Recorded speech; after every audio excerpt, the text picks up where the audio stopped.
I was express kidnapped in Mexico City.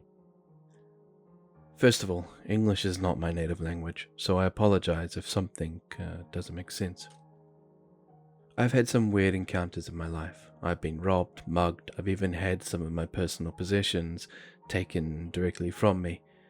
I've been creepily followed by a guy that asked me if I believed in angels. I can share that story as well if you would like later, but if I have to pick just one of my stories, I think this one certainly takes the cake. Let's go back to 2005. I was 20 at the time. Young and foolish me decided to move to Mexico City alone and try to make it as an artist.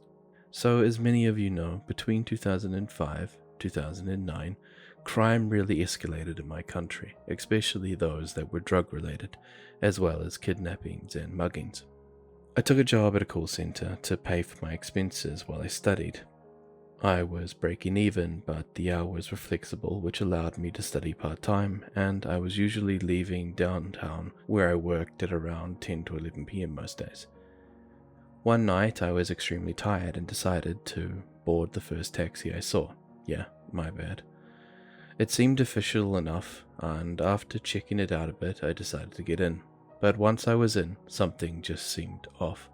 You know that feeling that you sometimes get where things just feel weird, like a sensation in your stomach that's telling you that there is something not quite right, but you can't figure out exactly what it is. I felt that, but unfortunately, I didn't get out. Not 10 minutes had passed when the driver started slowing down and came to a complete stop in the middle of a dark road without saying anything. I was sitting almost in the middle of the back seat when I heard the right doors of the car open. Two men got in, one in the front and one in the back, pushing me to the side until I was exactly behind the driver. Time seemed to stand still for a minute. It felt like forever.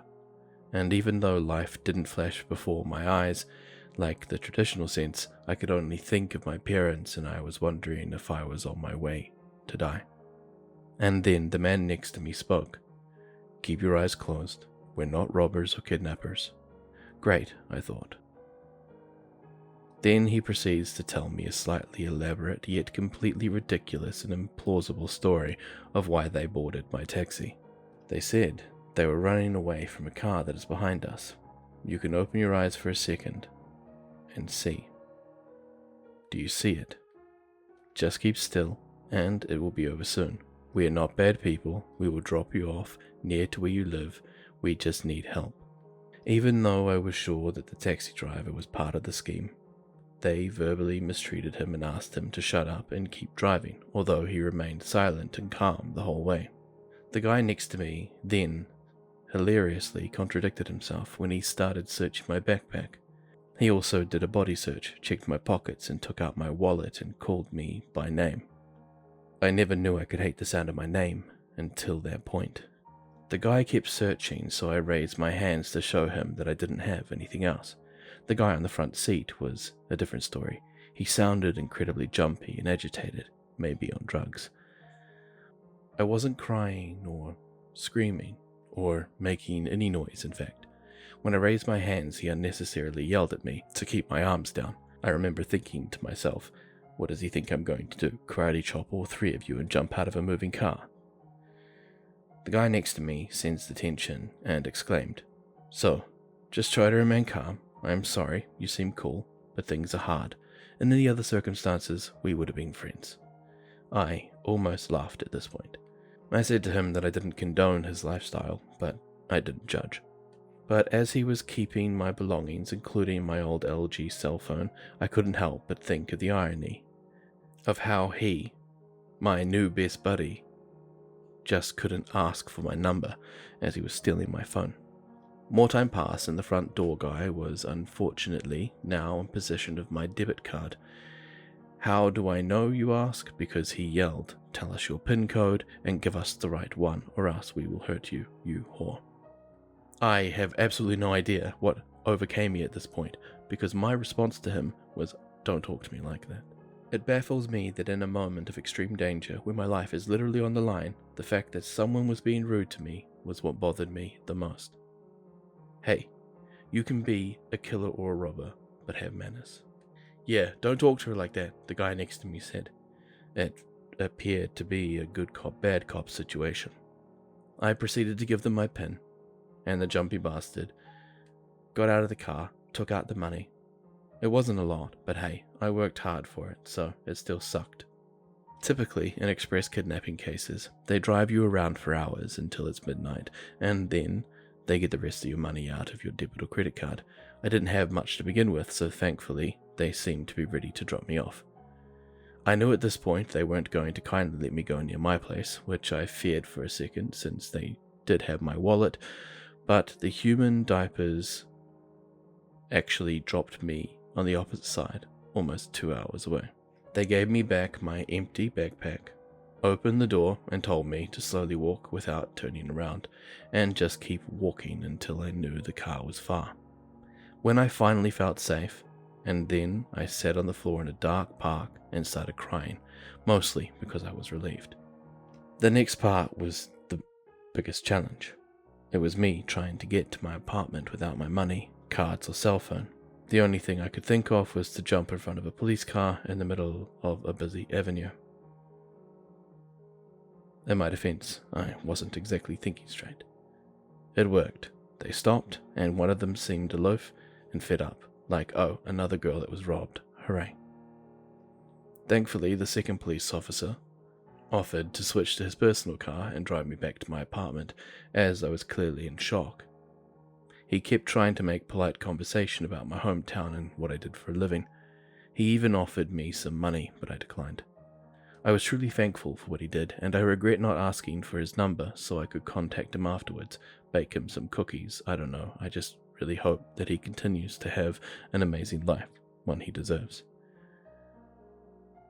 The total time that I was kidnapped was about 3 to 4 hours, but it does really feel like it was a lot longer. I decided to move to a new city afterwards, and my new city became extremely violent thanks to the drug war in 2007. But hey, even if I saw a couple of hangings and blood on the streets, I finished college without being kidnapped again, so I'll call that a win.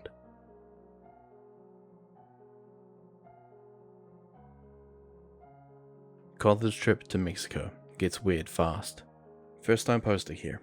Hopefully, this post measures up to the other good stories that you read on here. This happened when I was a freshman in college, around 2005. The Mexican border was considered to be quite sketchy at the time, but I had heard from friends that it was safe to go. So, I went on. At the time, I went to college in Corpus Christi, Texas. I was about 19 and decided to drive 3 hours to Mexico with my guy roommate Ryan, same age, and our girlfriends on the Sunday night. We wanted to eat real Mexican food, have some beers, explore, and whatever else you might do in Mexico. Probably a terrible idea. We were both clean-cut, generic-looking white dudes with 18-year-old blonde girlfriends. Basically, we stuck out like a sore thumb in Mexico. When we arrived at the border crossing into Progreso, there was a parking lot that you can park in and walk across the border. At the time, you didn't need a passport. You could just show your license and walk across.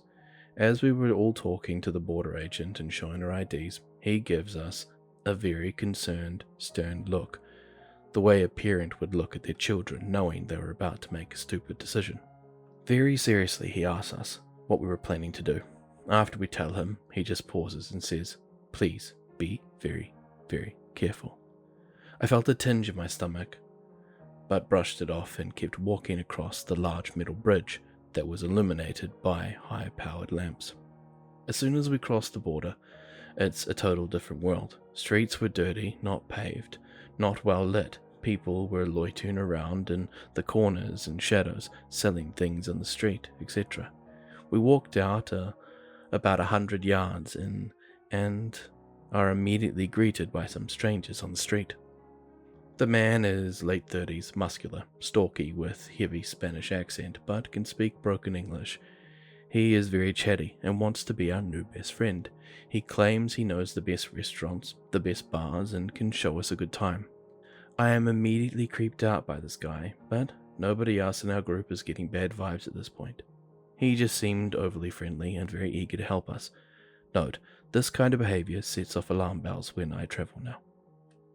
He follows our group to a local restaurant where we all sit down to order. As we eat, he talks a lot and begins to dominate the conversation. He is very overbearing and becomes more and more insistent on showing us around and starts trying to make plans for what we should do this evening. Everyone in the group is starting to get uncomfortable. He gets up and goes to the restroom after we pay. When he leaves the table, I tell Ryan and the girls I think we need to lose this guy, and everyone agrees at this point. While our new best friend is in the restroom, I'm thinking this is our perfect opportunity to duck out unnoticed. Then the waitress comes over, and in a hushed voice in broken English she points to the bathroom and says, "That man, no good, muy malo, no good man." Now everyone is freaked out. We have already paid, so we all get up and rush to leave so we can ditch this guy. As we're walking out the door, he comes out of the bathroom and runs out to catch up with us. At this point, his demeanor changes dramatically. He is no longer laughing or joking or in a good mood at all. He seems genuinely irritated. We try to ditch him. Now he is very insistent that we follow him to the best bar in town. I don't know why, but we are all scared, so we are kind of trailing behind him down this main street, looking at each other like what the hell should we do? Periodically, he would run to the other side of the street and mutter something to the Mexican police in Spanish. These guys had shirts that said Policia, but they were wearing baggy clothes with pistols tucked in their waistbands, smoking cigarettes in the street corner. They definitely did not look like legit cops, and were all starting to make us feel very uncomfortable, like this was going from bad to worse. By the time everybody is on the street, just stops and stares at us. We walk by. Everything about the situation just felt so wrong. Then this guy pulls out a cigarette and starts smoking it, except it's not lit. He continues to smoke it without lighting it. What the actual hell? I feel like the leader of our friend group, because this guy mostly seems to be conversing with me, while Ryan and the girls have become quiet and are just sort of following me, not really knowing what to do. I am mentally keeping track of how far we have walked from the border crossing. I keep looking back and see the lights from the bridge getting smaller and smaller. The final straw is when we get to a side street that leads to an empty parking lot. In the parking lot I can see a van parked by itself. He insists this bar is just a little further down the side street. I could feel my heart start pounding and my face flushing. I snapped and said, "We're not going to go any further, and we're going to go back to the United States."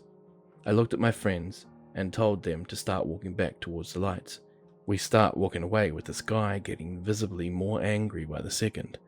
We all start to pick up the pace until we're just sprinting towards the border bridge. This guy is following us and screaming until we're back to the bridge. He sort of fell back, then just disappeared into the streets again. I think once we got close enough to the border agents, he just gave up on following us.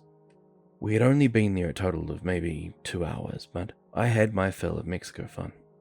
We were so glad to be back in the US. Driving home, in the car, on the way back, everyone was kind of giddy with nervous laughter, as everything kind of sunk in that we just narrowly dodged getting abducted in Mexico.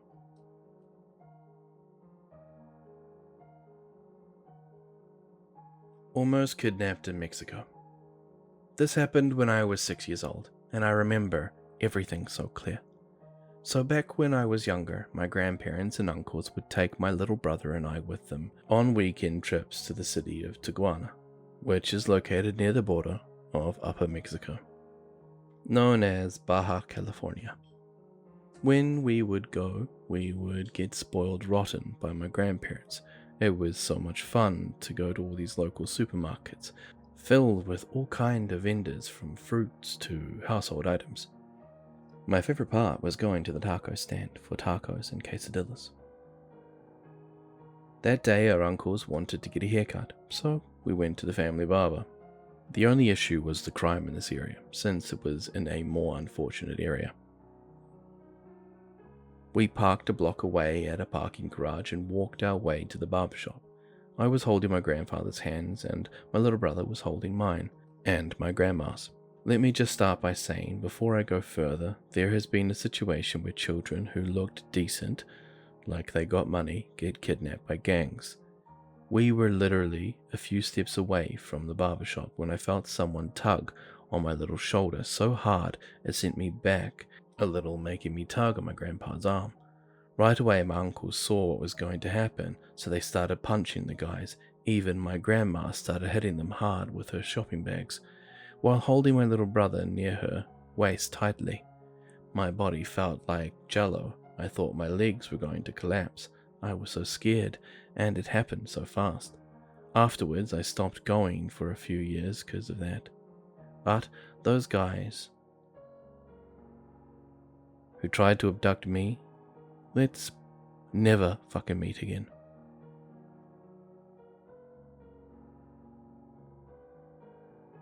La Bruja in Mexico. The following is the personal kidnapping account of my grandmother Rosie and her brother Armando. As a quick setting, this takes place in La Pitica, which is a rural little area just south of Monterrey in Mexico.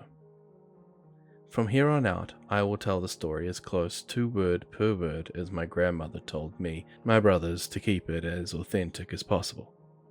Bear in mind it is translated from Spanish. When I was a little girl, we always had legends of witches in the wild. Don't go out alone. Don't stay out so late at night. If you do, las brujas will come and take you away.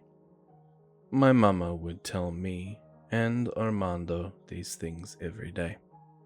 Mama would not let me or Armando go anywhere unless it was both of us, and the furthest we could go was the one little store a mile away when we had to go and get groceries. We were not well off with money, so we had to walk everywhere. When Armando and I got the work done in the fields, Mama would let us play until it was nighttime. Sometimes we would play tag with our friends, sometimes Papa would chase us around or take us exploring in the woods around. The exploring was fun because we got to see animals, but we also saw the little old huts where Las Brujas lived in. Everyone called them Las Brujas because they were weird and would constantly try to do black magic and talk to themselves. One day, Armando and I were playing alone because Papa was tired from working on the farm all day, and Mama had to make supper. We went to the woods and started exploring, but we got too deep and got lost. I cried and cried because I wanted Mama, but nobody heard us, so we kept walking around. After a little bit, an old lady hearing us and said she would help us. "No, you're a bruja, and you are going to take us away," yelled Armando. No, mijo, I know where your mommy and papa are," she said. I cried more and told Armando that I wanted to go home, so he gave up and told the lady to help us. "Okay, follow me," she replied. After a while she took us to a house we did not know, but said Mama and Papa were inside, so we went in. Without thinking, we went in, and the lady suddenly grabs us and carries us, screaming, into another room. She threw us in and locked the door. Armando kept banging on the door, yelling to let us out, let us go, and I just cried and cried. It was quiet, but I thought I heard her keep saying, "Glory to God that you have given me the blood of two innocents, that with this I can use them for revenge against the dogs that have wronged me in the past. Amen." I do not remember exactly how much time passed, but I remember lying on the ground because I was tired and crying for so long. According to Papa, we were not home, so he went around town looking for us until he came into the woods to look. He said he stopped at the house we were at because something, maybe God, told him to look in there.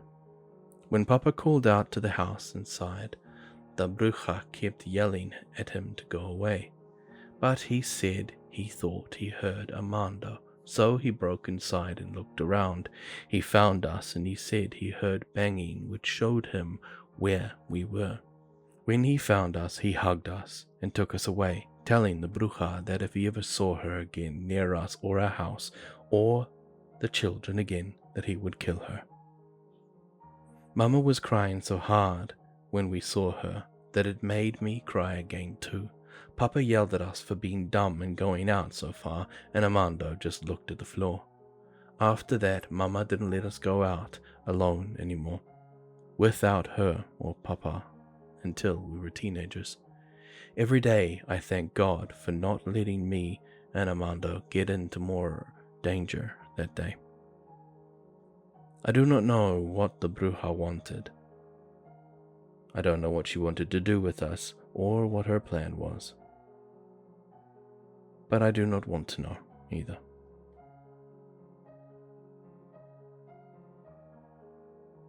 Shady taxi driver in Mexico City. So I am a 29-year-old female. I was 25 when this happened. My best friend and I decided to go to this big music festival that is held every year in Mexico City.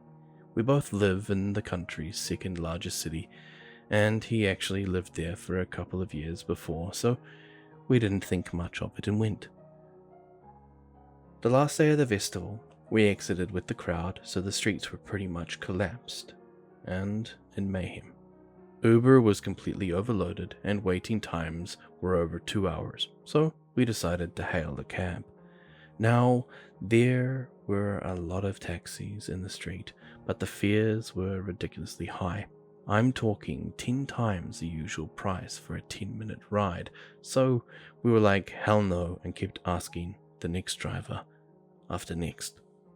We went around like that for about 20 minutes until this guy stopped and offered us, without any need to negotiate, to a normal fare.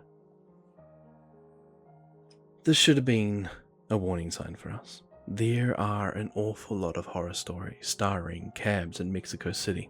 As it turns out, pirate cabs are a major occurrence there, but it's not like they just stick to making a buck without paying for proper licenses. They happen to be involved in heavy criminal activity, ranging from minor theft to kidnapping and murder on a pretty safe to say daily basis. We all know this, of course, but as I mentioned earlier, my best friend lived there, and he was in a lot of cabs that he was aware of were not licensed, and nothing nasty ever came out of it. I should point out that he is a 6-foot-tall, broad-backed guy, and not the average pretty crime victim. As a lot of you might be aware, that's way above median standard height in this country. While me, well, I'm short like everyone else. The aforementioned information is not a good enough excuse for why on earth we would fuck up in this massive way that we did. We were, as we are now, well aware of the situation. We pride ourselves in being able to watch our backs in a dangerous country.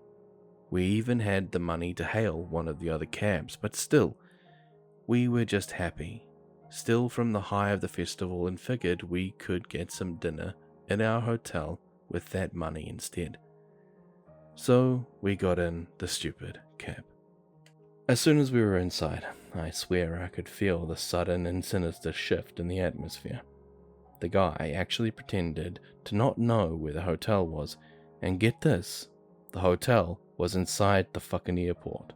So my friend and I just stared at each other, and I made a huge show of pulling my cell phone out and making sure he was following the right way. On the way there, he was asking the standard cabbie questions with just enough improper creep dude quacks. Like, so where are you guys from? And then, but you specifically, where do you live and what kind of job do you have? Addressing me directly. So my friend and I were absolutely freaked out. by then because it was way beyond what the guy was saying. We could just feel something was way off. He then grabs his phone and starts talking to someone in a very cryptic manner, like, yes, I do, I will see you there.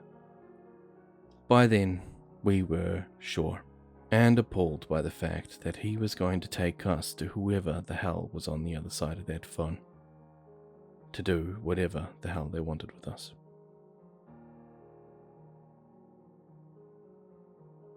So jumping was a big bloody no-no. The streets by the point were deserted.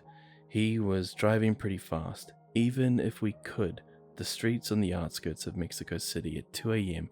are just as creepy and shady as our cab driver. By that point, I was almost at a complete paralyzed state with the fear, and my only coherent thought was to tell my friend that I was calling my sister to tell her that we would be there in 5 minutes, pretending my sister was waiting for us at the hotel when she was actually asleep in our hometown. And then I just pretended to speak to her on the phone. So you can understand that when I catch a glimpse of the airport and we start going on the ramp to our hotel, I could have cried with joy. I told the guy to stop just right next to the entrance and the elevators where there was a group of security guards. But of course, this motherfucker didn't stop until the end of the roundabout. And when he did, he actually never shifted the car to parking. So we paid. He pretended for a few seconds to be looking for change, and I then proceeded to open my door, to which he stiffens and says, "Don't get out through that door." And I went completely incredulous and just a little apologetic. I still hate the fact that my first reaction was to try not to be rude. "What? Why not?" I asked. And then this guy starts to shudder a little and goes, "Well, you see, that I might get like an infraction or a ticket or something." And my friend just very patiently looked at me while still sitting in the cab, just pulling some telepathic sort of statements with his eyes. Like, "Yeah, I'm not getting out until you do. Get the fuck out now." So I did. And my friend waited until I was at a safe distance from the cab to get out himself, and ran straight to me, grabbed me in case the guy had any other funny ideas in mind. To this day, we are completely sure that the cabbie took us to our destination just to get rid of my friend and to take me. The only reason I'm still around is because my friend was there and he knew the guy was seizing us from the beginning, and decided the only thing between him and an easy victim was my giant friend. So in hindsight, guys, do not ever pick a random cab in the streets of Mexico City. Tell your hotel to get you one or use Uber instead. And also for the men reading, if you share a cab with a female friend, wait until she exits the taxi before you exit yourself. You might just save her life. I am sorry if my English is not very good. It is not my first language, as you may have assumed.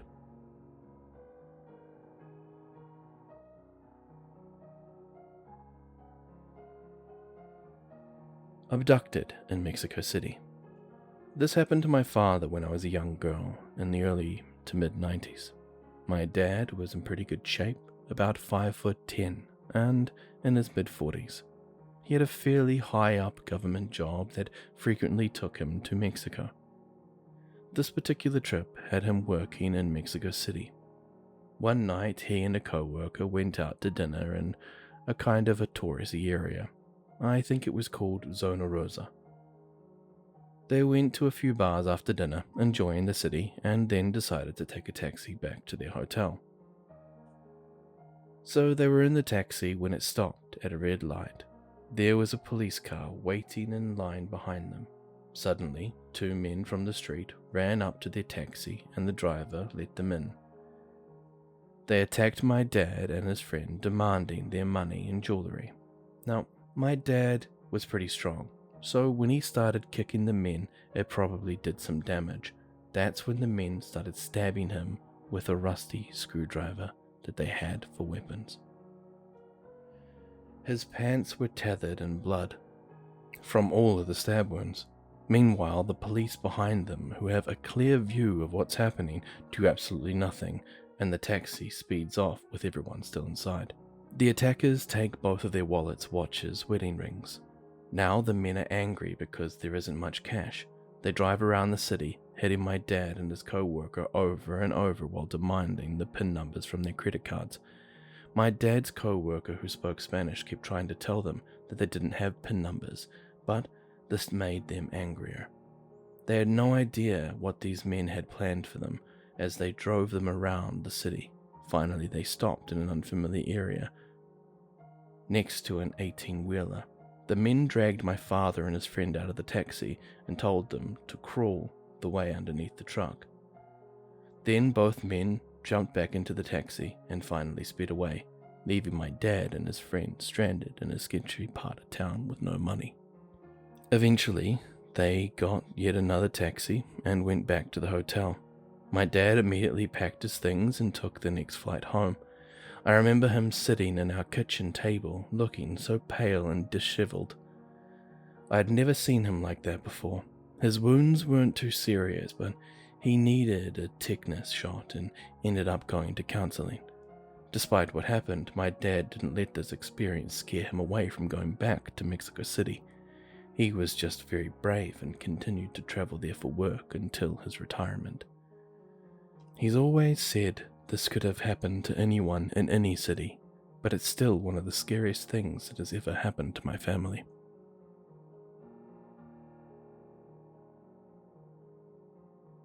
Hola amigos, Grim here.